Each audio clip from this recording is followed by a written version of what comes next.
ମନେ ପଡ଼ିବାକୁ ମୋ ଦେହ ଲୁଚି ଯାଉଛି ସେ ଯୋଉ ସମ୍ପର୍କ ଆଉ ଲୁଚିବ ଥରିବ ଫିଲିଂ ହବ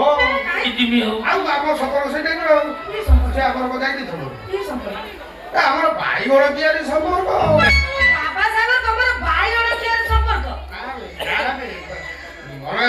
ଆମ ଘଟଣା ପିସା ଘର ସଂସଦଟା ପଡେ ପିସା କଣ ଆମର ହିସାବରେ ପହଞ୍ଚିଥିଲେ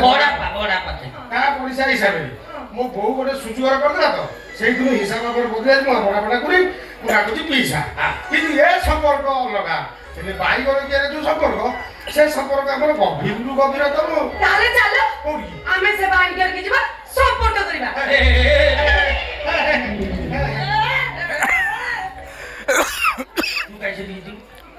ଜାଣିଛ ସେ ବାଇଗଣ କିଏ ବିଷୟରେ ତାପରେ ଭାବ ଚିନ୍ତା କର ତାପରେ ତମେ ନିଜକୁ ନିଜେ କହିବ ମୋର ବାଇଗଣ କିଏ ଯିବା ଉଚିତ କହୁଛି ଠିକ ଅଛି ମତେ ସେ ବାଇଗଣ ଗପ ଏଇନେ କୁହ ହଁ ସେଟା କହିଲେ ମାନେ ମୁଁ ଗପଟା କହିବି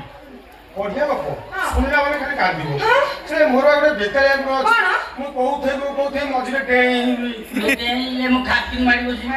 କେତେ ମସିହା ଘଟଣା 1999 ମସିହା ଏଇ ଯୋଉ ମସିହାରେ ବାତ୍ୟା ହେଇଥିଲା କିଲୋ ପୁରା ଫାଇ ଦେଇଛି 1999